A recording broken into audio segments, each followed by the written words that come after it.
Hey, I'll Scott Horton here for The Future of Freedom, the monthly journal of the Future of Freedom Foundation. Edited by libertarian purist Sheldon Richman, The Future of Freedom brings you the best of our movement, featuring articles by Richman, Jacob Hornberger, James Bovard, and many more. The Future of Freedom stands for peace and liberty, and against our criminal world empire and Leviathan state. Subscribe today. It's just $25 per year for the back pocket-sized print edition, $15 per year to read it online. That's The Future of Freedom at fff.org/subscribe.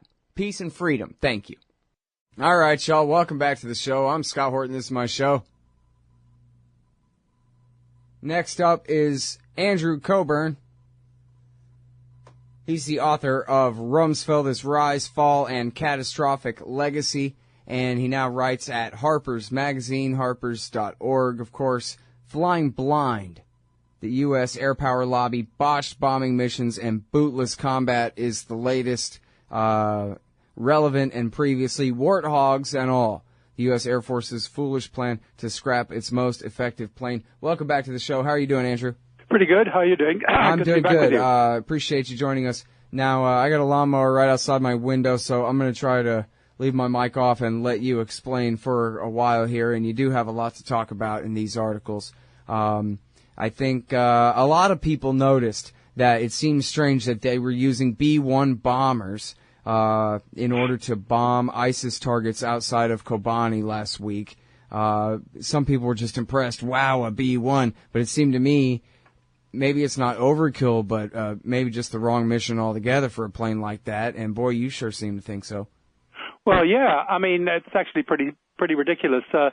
You have to give a little bit of history here. The B-1 was originally conceived and sold as it was going to be a supersonic nuclear bomber that would race to Moscow and, drop nuclear weapons on the Kremlin. That was actually back in the early 70s when they first touted it. And it had two functions. The official one was, as I said, to drop nuclear bombs on Moscow. Well, actually three. The second one was to, to fulfill the Air Force, U.S. Air Force, always has and always does and always will put its faith or, rest its legitimacy on long-range bombers. That's what it likes to do because that way they're free and clear of, the pesky army and anyone else, and they can get more money that way. The third and maybe most important reason at the time, at least, was this B-1 was going to be built in California, and Richard Nixon wanted to sew up the California vote for his re-election in 1972, and then Gerald Ford wanted to do the same thing in 1976. So it was, in a sense, the Republican bomber. So as it happened, or as it so often happens, the B-1 turned out to be pretty much of a dog in terms of its design. It couldn't fly to Moscow supersonically. It would have run out of gas long before then. And it would almost certainly be shot down. So, yeah, you write in here that it couldn't even make it over the Rocky Mountains with a full payload of bombs. That's right.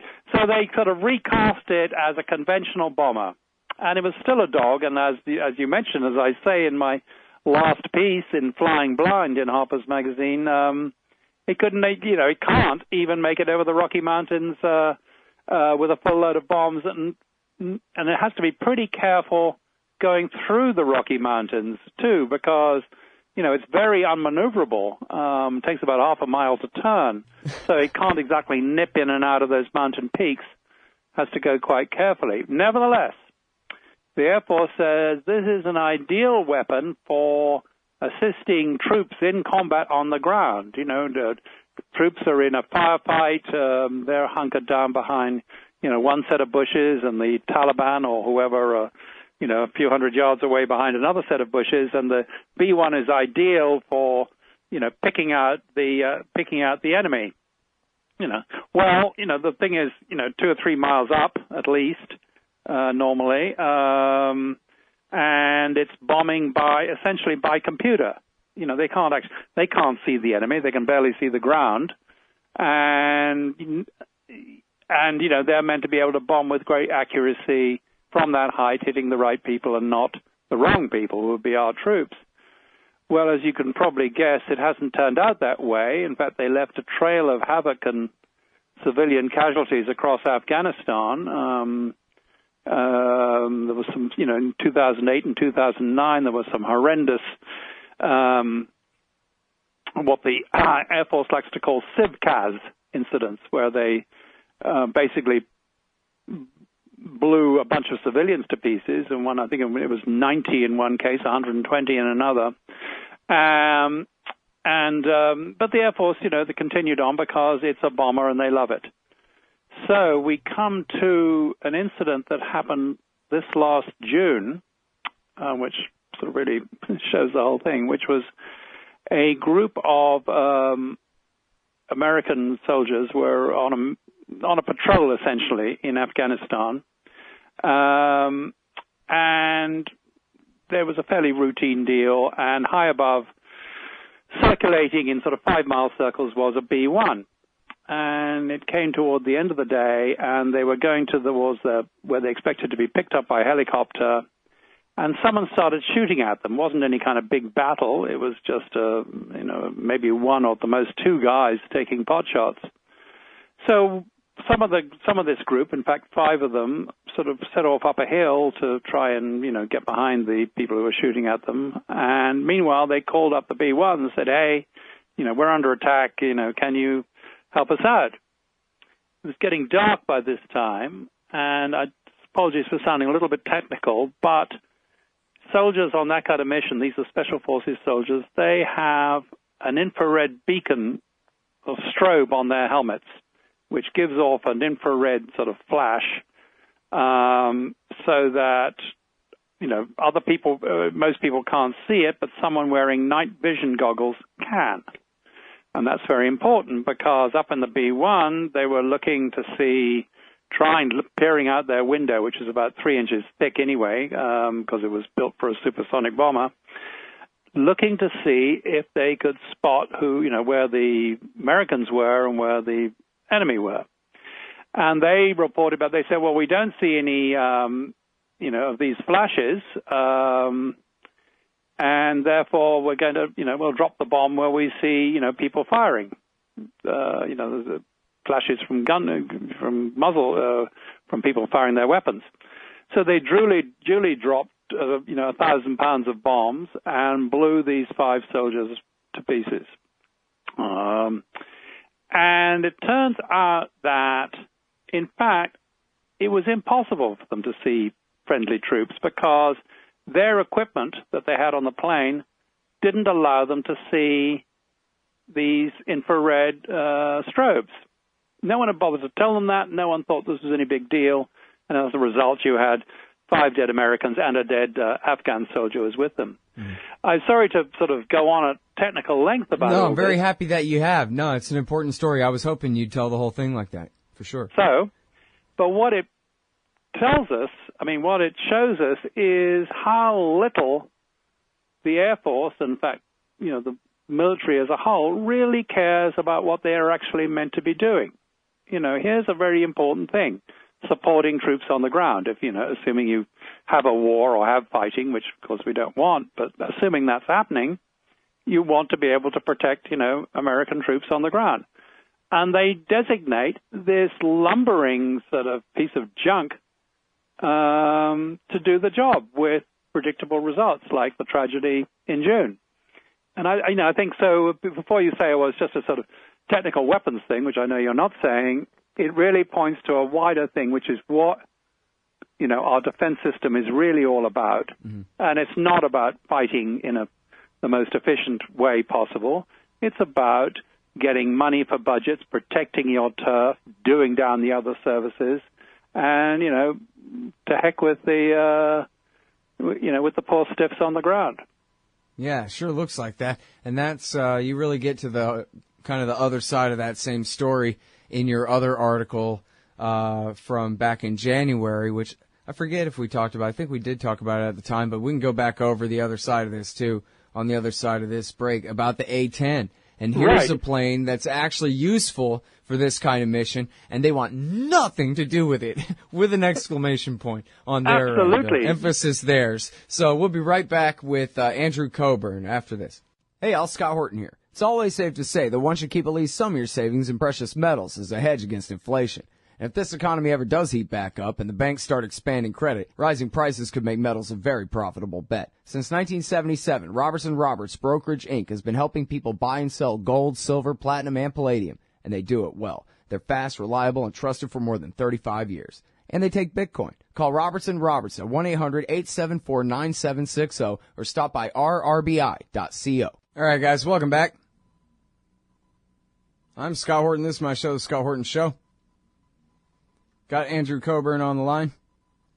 Flying Blind is his blog entry here, I think latest, at the Harper's blog. The U.S. Air Power Lobby, botched bombing missions and bootless combat. And so he's telling the story of a terrible friendly fire incident in Afghanistan from, I think you said just this June, is that right? Yeah, just last June, yeah. Mm-hmm. Where a B-1 dropped, I guess, a JDAM satellite-guided bomb on some American Army soldiers on the ground because their infrared goggles didn't match the same wavelength as their infrared blinkers that should have warned them off, and so in trusting the technology, they basically they turned their decision-making over to it.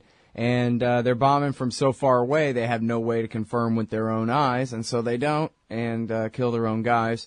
Which brings us again back to the war against the Islamic State on the outskirts of Kobani there, at this time, backing up Kurdish rebels. And I guess it must be American Special Forces with the laser pointers on the ground by now, helping to coordinate the air attacks there. But even then, still using these big bombers. But so that obviously gets to the question of the A-10, and so, and I found another article from here at Harper's, tunnel vision. Will the Air Force kill its most effective weapon there?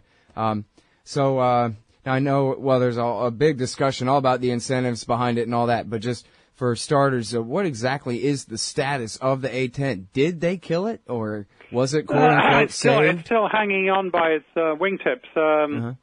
The Congress, actually, due to the Congress, who we don't think much of in many ways, but the fact that the Air Force is trying to get rid of something that, the one plane that really delivers, and doesn't kill a lot of civilians and does, protect American troops on the ground, that somehow got through to the Congress thanks to a lot of, really a lot of grassroots support. And so they voted overwhelmingly basically they said the Air Force couldn't spend any money on killing the A-10 this year, which, Can they buy more? And who makes them, by the way? Well, Don't they have lobbyists? It's long gone out of production. The Air Force shut down the production line as soon as it possibly could. Oh, okay. Back in the 80s. They haven't been making them for a long time, but they have been able to maintain them all this time. Right, yeah, and they've upgraded them. So it's they're still.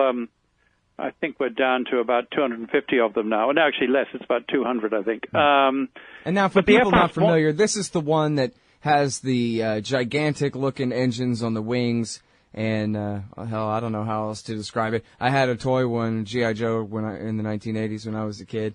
It's the one that flies low and slow. Oh, and the pilot sits in a titanium bathtub, they call it, so you can fly right into combat, basically. Boots in the air and blast them. The whole idea was that he could fly close enough to the ground to actually see what was going on. So, the pilot could actually see with his own eyes, or else use binoculars to actually see what was happening. And to be able to do that, it had to be very, well protected against ground fire, which it is in all sorts of ways, including the famous titanium bathtub. And it had to be very maneuverable, which it also is, so it can fly low and slow, which you need to be, so you're not sort of whizzing over the target and can't see what's going on. And therefore you have to be very nimble, all of which it is. And it also had the other big feature is it has this very powerful cannon which fires, so it fires very accurately is the point, rather than bombs which are always prone to inaccuracy. Right. Anyway, the interesting thing about it, you think, well, that's great, we're very good of them to have this weapon. The Air Force only bought it because they thought the Army was going to take it was a budget competition with the Army. They thought the Army was going to take away that mission, so they built it. But the moment they got rid of the Army threat, they wanted to kill it because the Air Force really hates the idea of spending precious time and dollars on protecting American soldiers when there's more interesting things to be done, like dropping nuclear bombs on Moscow. So they've done their best to kill it. Yeah.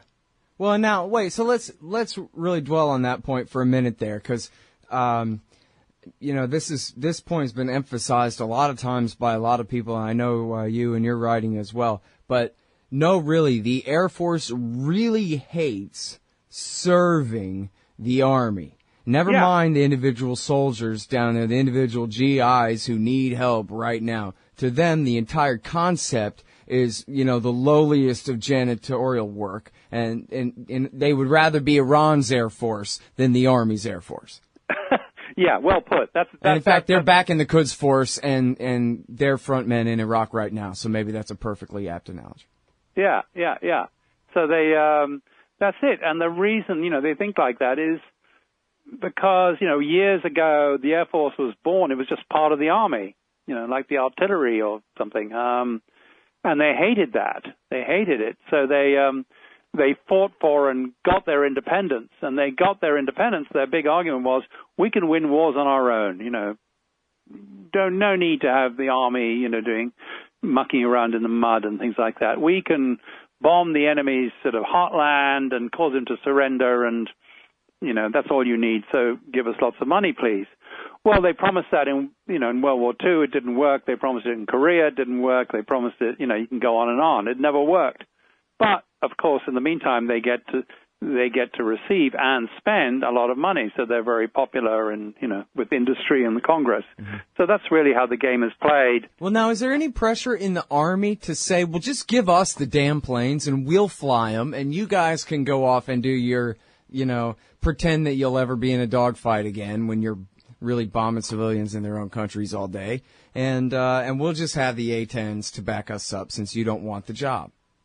Well, in a sane world, of course, that would happen. The problem is, back in 1947, I think it was, the Army, there was a famous thing called the Key West Agreements, where the services all sort of signed treaties with each other as to who would do what, and they promised not to poach on each other's missions, and the Army promised not to fly any fixed-wing combat aircraft.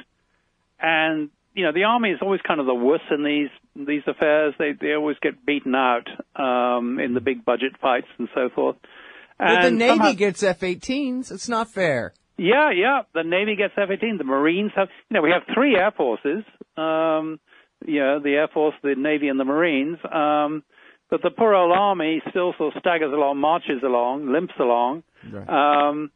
And they've never had the guts to really stand up and say, we demand, we want those A-10s, which they obviously should do, because they now have a big helicopter lobby. And so lots of people's careers and retirements and everything are hooked into the... Although, I think we learned in Iraq War II that those Apaches and Cobras are basically useless in battle against men with just shoulder-fired weapons. Right, they're quite good. They call them right out of battle quickly. Right, exactly. You're exactly right. We saw in that famous WikiLeaks video, we saw that the Apache is quite good at sort of shooting a bunch of civilians in the street, but in an actual battle against ground defenses, it's completely useless. In fact, they've lost. I gather that in these recent wars in Iraq and Afghanistan, they've lost about 50 Apaches, which is quite a lot. And to people firing with not very sophisticated weapons. A surprising amount. Wow, yeah, I didn't realize it was that high. Yeah. Mm-hmm. So that's the situation. So going back to your original question about did the A-10 get saved? It's saved for the time being. And the Air Force is obviously grinding its teeth. I mean, they're rather a vindictive crew, the present sort of leadership of the Air Force, and they don't like they had this big plan to get rid of it, and because everything's going to be done by this incredible dog they're building, the F-35. So they promised that would do everyone's job, and the Congress stopped them. So they'll probably try again next year. So we're not home free. Right. Yeah, and the F-35, of course, has all the exact same problems as the B-2. It's going too fast to do the job well. Simple as that. It's flying too high. Well, it's going too fast. It can't maneuver, and it goes downhill from there. Oh yeah, yeah. That's just for starters. It starts with couldn't possibly, and then gets worse. Yeah, wow. Exactly. Yeah, it is. It's an absolute mess. And by the way, no one should misinterpret any of this as a celebration of strafing or anything like that. Where it's a narrower point we're talking about here: the dysfunction of the military and the empire and the way it all works. Of course. Exactly. Just so everyone's clear on that. And I really wanted to get Patrick on the show to talk about the war today too, but he was busy doing a debate. But anyway, he may be on the show tomorrow. But thanks again for your time, Andrew. It's great to talk to you again. Okay, you're welcome. Take care, Scott. All right, y'all. That's the great Andrew Cockburn. He's at harpers.org. What was the only interest group in D.C. pushing war with Syria last summer? AIPAC and the Israel lobby. What's the only interest group in D.C. pushing to sabotage the nuclear deal with Iran right now? AIPAC and the Israel lobby. Why doesn't the president force an end to the occupation of Palestine, a leading cause of terrorist attacks against the United States? AIPAC and the Israel lobby. The Council for the National Interest is pushing back, putting America first and educating the people about what's really at stake in the Middle East. Help support their important work at councilforthenationalinterest.org. Hey, y'all, Scott Horton here for WallStreetWindow.com. Mike Swanson is a successful former hedge fund manager who provides his subscribers with a very real window into his investments, updating them on every move he makes in the markets. Right now, Mike's anticipating a bear and is dumping all the stocks while the getting is good, investing instead in gold and the commodities. Protect your assets and learn the wise ways of the markets. WallStreetWindow.com. And check out Mike Swanson's great contribution to the history of the rise of the American empire and the war state. Available at scotthorton.org/Amazon. The military-industrial complex. The disastrous rise of misplaced power. Hey, y'all, Scott Horton here. I'd like for you to read this book, The War State by Michael Swanson. America's always gone to war a lot, though in older times it would disarm for a bit between each one. But in World War II, the U.S. built a military and intelligence apparatus so large, it ended up reducing the former constitutional government to an almost ceremonial role and converting our economy into an engine of destruction. In The War State, Michael Swanson does a great job telling the sordid history of the rise of this national security state, relying on important first-hand source material, but writing for you and me. Find out how Presidents Truman, Eisenhower, and Kennedy all alternately empowered and fought to control this imperial beast, and how the USA has gotten to where it is today. Corrupt, bankrupt, soaked in blood, despised by the world. The War State by Michael Swanson. Available at Amazon.com and at Audible.com. Or just click the logo in the right-hand margin at scotthorton.org. We should take nothing for granted. Hey, y'all, Scott Horton here. Are you a libertarian and or peacenik? Live in North America?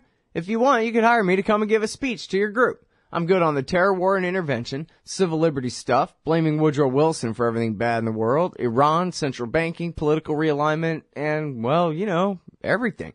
I can teach markets to liberals and peace to the right. Just watch me. Check out scotthorton.org/speeches for some examples and email me, scott@scotthorton.org for more information. See you there.